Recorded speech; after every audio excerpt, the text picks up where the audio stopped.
चलिए बढ़ते हैं आज की कहानी की ओर। दोस्तों, मान लो रात के करीबन 1 बजे आप एक अनजान जगह पर हो और वहां पर अजनबी लोगों की मंडली आपसे कहे कि हम में से 3 लोग भूत हैं, तो आप बताओ कि हम में से वो 3 भूत कौन हैं। अगर नहीं बता पाए तो हमेशा के लिए हमारी मंडली में शामिल होना पड़ेगा। तो ऐसे में आपका रिएक्शन क्या होगा, आप क्या करेंगे? दोस्तों, जाहिर सी बात है आप उनकी बातों पर हंस पड़ेंगे, क्योंकि उस रात मैंने भी यही गलती की थी जिसका खामियाजा मैं आज तक भुगत रहा हूँ। आखिर क्या हुआ था उस रात मेरे साथ, आखिर मैं कैसे बचा उन 3 भूतों से, आइए मैं आप सभी को शुरू से बताता हूँ। तो हुआ कुछ यूँ था कि मैं उस रोज़ दिनाजपुर के लिए निकला था, पर बीच रास्ते में मेरी बस बिगड़ गई, जिसके चलते मेरा दिनाजपुर का सफ़र लंबा हो गया। क्योंकि जिस जगह हमारी बस बिगड़ी थी वहाँ से कोई भी दिनाजपुर के लिए डायरेक्ट सवारी उपलब्ध नहीं थी। ऐसे में मुझे आगे का सफ़र 2 हिस्सों में पूरा करना था, जिसके लिए मुझे पहले समालखा वाली बस पकड़नी थी, फिर समालखा से दिनाजपुर के लिए दूसरी बस पकड़नी थी।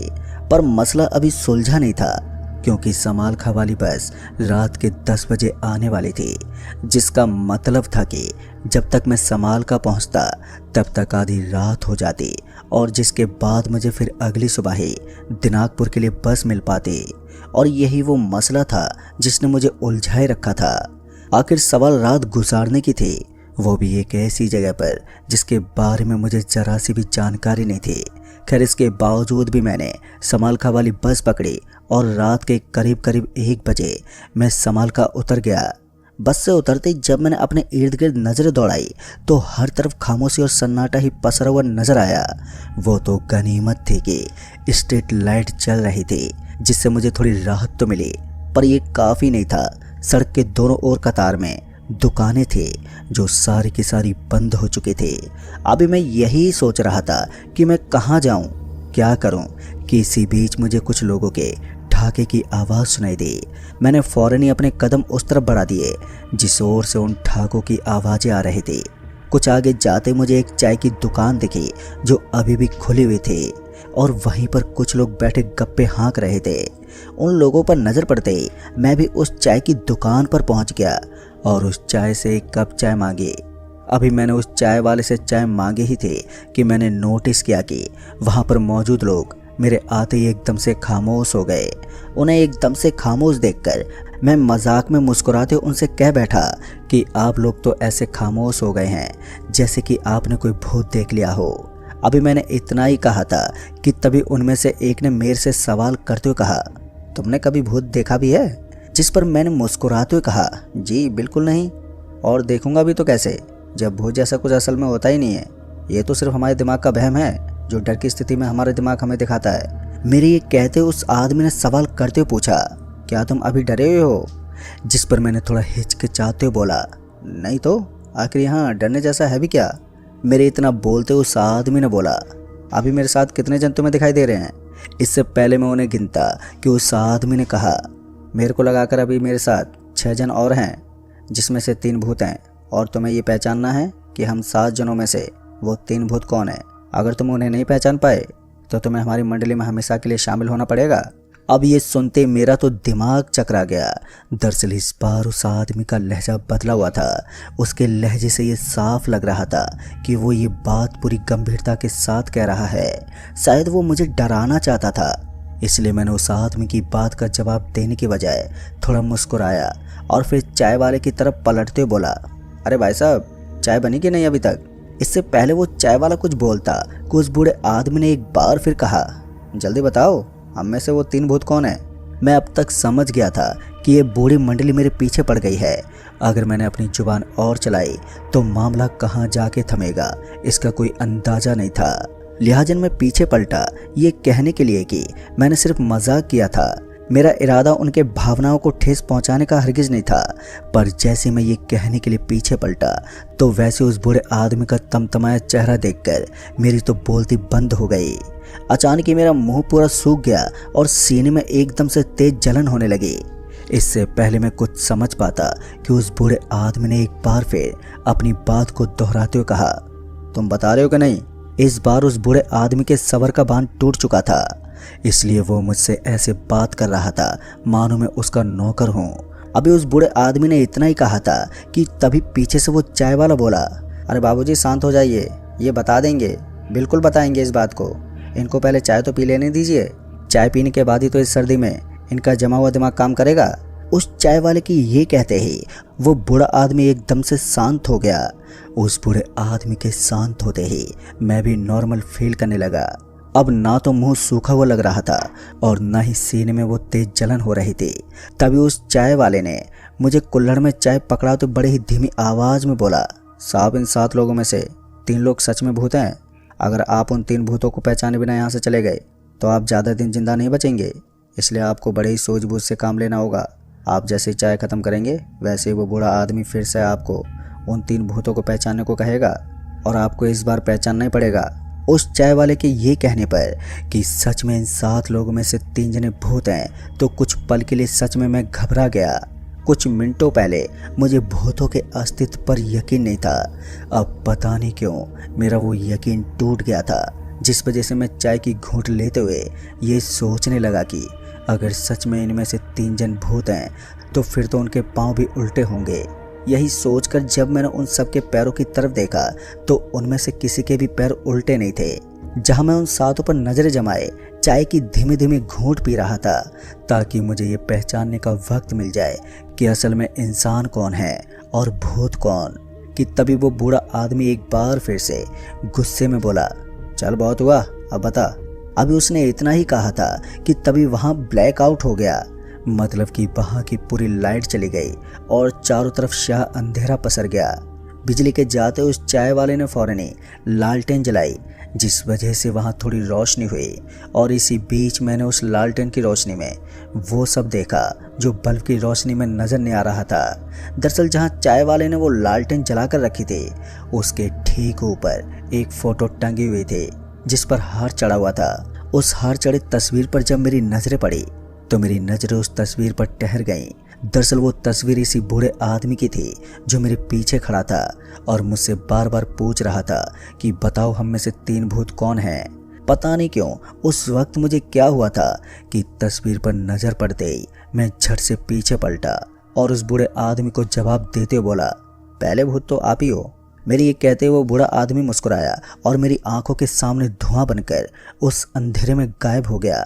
उस बूढ़े आदमी के ऐसे मेरे आंखों के सामने से गायब हो जाने के बाद मुझे एहसास हुआ कि ये कोई मजाक नहीं है, ये सच में भूत हैं। जैसे मुझे इस बात का एहसास हुआ तो मेरे हाथ पैर डर के मारे कपकपाने लगे और मुंह से अपने आप ही भगवान का नाम निकलने लगा। पर वहां अभी भी 6 बूढ़े और बैठे थे, वो भी बेहद ही खामोशी के साथ। भले ही मैंने 3 में से एक भूत को तो पहचान लिया था पर उस वक्त मैं सच्चाई से अनजान था और मुझे ये महज एक मजाक लग रहा था। पर अब हालात बदल चुके थे। मैं अंदर से इतना डरा हुआ था कि कुछ भी सोच तलक नहीं पा रहा था। बस मेरे मुंह से जय बजरंगबली निकले जा रहा था। इसी बीच जब उन 6 बूढ़ों में से जब एक खड़ा हुआ और बोला, बताओ बाकी के 2 भूत और कौन हैं। उस बूढ़े आदमी ने अभी यही कहा था कि डर के मारे मेरे पैरों की जान ही चली गई और मैं मुंह के बल वहीं नीचे गिर पड़ा। नीचे गिरते मेरी आंखों के आगे अंधेरा पसर गया और मैं कुछ ही पल में बेहोश हो गया। और जब मुझे होश आया तो अब सुबह हो चुकी थी और मैं वहीं वैसे ही जमीन पर औंधे मुंह लेटा हुआ था। जब अगल बगल में देखा तो वहां कोई भी नहीं था, ना तो वो बूढ़े लोग और ना ही वो चाय वाला। यहाँ तक कि वो चाय की दुकान भी नहीं थी, बल्कि अब वो उस चाय की दुकान की जगह पर एक उजड़ा हुआ खोखा था जिसमें शायद कभी चाय की दुकान रही होगी। पर उस बूढ़े की तस्वीर अभी भी वहीं पर टंगी हुई थी। फर्क बस इतना था कि रात में उस तस्वीर पर माला चढ़ी हुई थी और अभी उस माला का गंदा धागा तस्वीर के एक तरफ को झूल रहा था। ये सब देखने के बाद अब मैं ये तय नहीं कर पा रहा था कि आखिर रात को जो कुछ भी मेरे साथ घटा क्या वो सच में हुआ था या फिर मेरे दिमाग के द्वारा रचा हुआ कोई माया जाल था। साथ ही मेरे माथे पर गिरने की वजह से आई चोट और वहां टूटी पड़ी वो कुल्हड़ की प्याली जिसमें उस चाय वाले ने मुझे चाय दी थी इस बात की ओर इशारा कर रहे थे कि बीती रात जो भी कुछ हुआ वो सब सच था, कोई मेरे दिमाग का फितूर नहीं। खैर मैं वहां से उठा और आगे की तरफ बढ़ चला। चूंकि अब तक सूरज निकल आया था तो ऐसे में अब वहां पर काफ़ी लोगों की हलचल भी होने लगी थी। मसलन लोग आ जा रहे थे, चिड़ियाँ चहचहा रही थी, दुकानें खुलने लगी थी। खैर मैं आहिस्ते आहिस्ते बढ़ा बस स्टैंड की ओर, जहाँ एक बस पहले से ही लगी हुई थी। फिर जब मैंने बस के कंडक्टर से पूछा कि ये बस कहाँ जाएगी, तो बस का वो कंडक्टर जो उस वक्त टिकट की गड्डियों को गिन रहा था, मेरे ओर देखते बोला, महाराज आपको कहाँ जाना है ये बताइए पहले।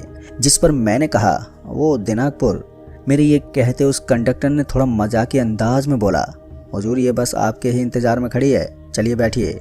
अभी मैं बस में चढ़ ही रहा था कि तभी वो कंडक्टर मेरे माथे की ओर उंगली दिखाते हुए बोला, अरे भाई साहब ये आपका माथा इतना सूजा हुआ क्यों है, कहीं गिर तो नहीं गए रात के अंधेरे में। उस कंडक्टर की बात पर उस वक्त मैंने कोई जवाब नहीं दिया और बस में जाकर बैठ गया। फिर जब अगले आधे घंटे में बस भर गई, तब कहीं जाकर बस दिनाजपुर के लिए रवाना हुई।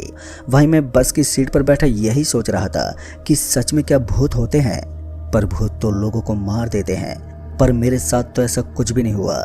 यही सब सवाल अपने आप से पूछता हुआ मेरा दिनाजपुर का सफ़र ख़त्म हुआ। सुबह के 11 बजे के करीब मैं दिनाजपुर पहुंचा, जहां पहले से ही सलेश बस अड्डे पर मेरा वेट कर रहा था।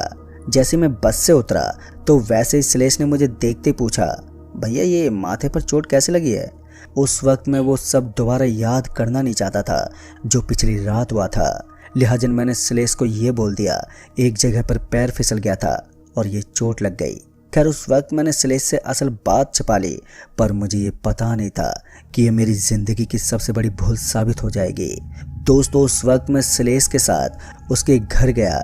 फिर वहाँ से फ्रेश होने के बाद मैं कचहरी पहुँचा, जहाँ ज़मीन के मामले में आज फैसला आने वाला था।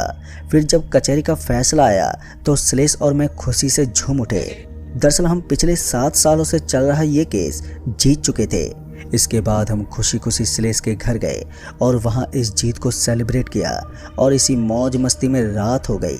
देर रात हमारी पार्टी खत्म हुई और बस हम सोने ही जा रहे थे, तभी सलेश के फ़ोन की रिंग बजी और फिर जब सलेश ने बात करके फ़ोन काटा तो फ़ोन काटते ही सलेश ने कहा, भैया अभी नवादा के लिए निकलना पड़ेगा, एक मैटर हो गया है। इस पर मैंने सलेश से पूछा, क्या बात है, हुआ क्या है। पर मेरे सवाल का सलेश ने कोई भी जवाब नहीं दिया।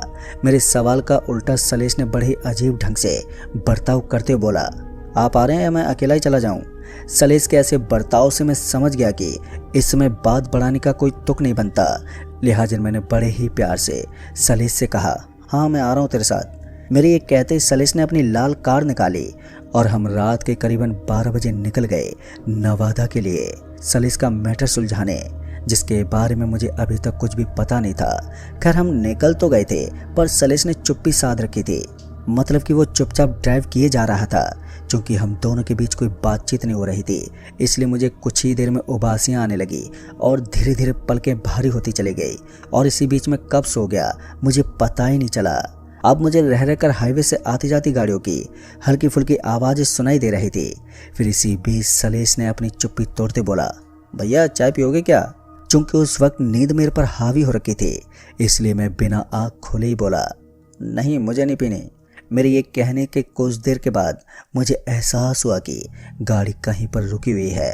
फिर जब मैंने आंख खोलकर ड्राइविंग सीट की ओर देखा तो सलेश अपनी ड्राइविंग सीट पर नहीं था। सलेश को ड्राइविंग सीट पर ना पाके मैं उसे ढूंढने के लिए कार से उतरने ही वाला था कि तभी मुझे लोगों के ठहाके मारने की आवाज़ सुनाई पड़ी। वो आवाज़ सुनते मेरे पूरे बदन के रोंगटे खड़े हो गए। डर के मारे दांत आपस में मिसे आने लगे। दरअसल ये उन्हीं 7 बूढ़े लोगों के ठाके की आवाज़ थी जिनके हाथों से मैं पिछली रात बचा था। फिर जब मैंने कार की विंडो से बाहर झांका तो मैंने देखा कि सड़क के ठीक दूसरी तरफ वही चाय की दुकान खुली हुई है और वही 7 बूढ़े आदमी बैठे हुए हैं और सलेश भी उन्हीं बूढ़े आदमियों के बीच बैठा हुआ ठाके मार रहा है। सलेश को उन भूतों के बीच बैठा देख मैं बदहवास हो गया। तभी मैंने सलेश को आवाज़ देने की कोशिश की, पर मेरे मुंह से आवाज़ ही नहीं निकल रही थी। मैंने गाड़ी का हॉर्न भी बजाया, ये सोचकर कि सलेश कार की हॉर्न सुनकर मेरे पास लौट आएगा, पर कार के हॉर्न का सलेश के ऊपर कोई असर ही नहीं हुआ। अभी मैं लगातार हॉर्न बजा ही रहा था कि तभी उस चाय वाले की नज़र मेरे पर पड़ गई। वो चाय वाला मुझे देखते इशारे से अपनी ओर बुलाने लगा। इससे पहले मैं कुछ सोच पाता कि तभी पीछे से किसी बड़ी गाड़ी ने जोर से टक्कर मार दी और टक्कर होते मेरा सर कार के डैशबोर्ड से बड़े ही जोर से टकरा गया और उस जोरदार टक्कर के बाद मेरी आंखें बंद हो गईं। आंखें खुली तो मैं किसी अस्पताल में था। माथे और हाथ पैरों पर पट्टियां बंधी हुई थी। सामने सलेस का छोटा भाई खड़ा था। मुझे होश में आते देख वो अचानक से रोने लगा। इससे पहले मैं सलेस के बारे में कुछ पूछता कि वो रोते बोला, डॉक्टर भैया को नहीं बचा पाए। उसके एक कहते ही कि डॉक्टर भैया को नहीं बचा पाए। मैंने उससे सवाल करते पूछा, क्या मतलब डॉक्टर भैया को नहीं बचा पाए? मेरे इस सवाल पर सलेस के भाई ने कहा, उस एक्सीडेंट में सलेस भैया को बहुत ही गंभीर चोट आई थी, जिस वजह से डॉक्टर भैया को नहीं बचा पाए। उसके एक कहते ही मैं चौंक गया, क्योंकि जब गाड़ी का एक्सीडेंट हुआ था तो उस वक्त तो सलेस गाड़ी में था ही नहीं। फिर वो गाड़ी में कब और कैसे आया? खैर, मेरे अस्पताल से छूटने से पहले ही सलेस का क्रियाक्रम कर दिया गया। वहीं सलेस के मौत के बाद मैंने किसी से उस घटना के बारे में चर्चा नहीं की, क्योंकि मुझे ऐसा लगा कि कोई मेरी बातों पर विश्वास नहीं करेगा और हो सकता है कि मुझे ही सवालों के कटघरे में खड़ा कर दे।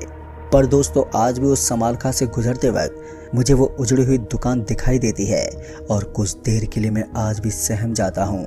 काश दोस्तों मैं सलेस को अपनी उस घटना के बारे में बता देता तो शायद वो आज मेरे साथ जिंदा होता, और यही एक बात मेरे जहन में आज भी मुझे कचोटती रहती है। तो दोस्तों, इस कहानी में बस इतना ही। कहानी आपको पसंद आई हो तो वीडियो को लाइक शेयर कमेंट ज़रूर कर दें, और साथ ही अगर आप चैनल पर नए हैं तो चैनल को भी सब्सक्राइब ज़रूर कर दें।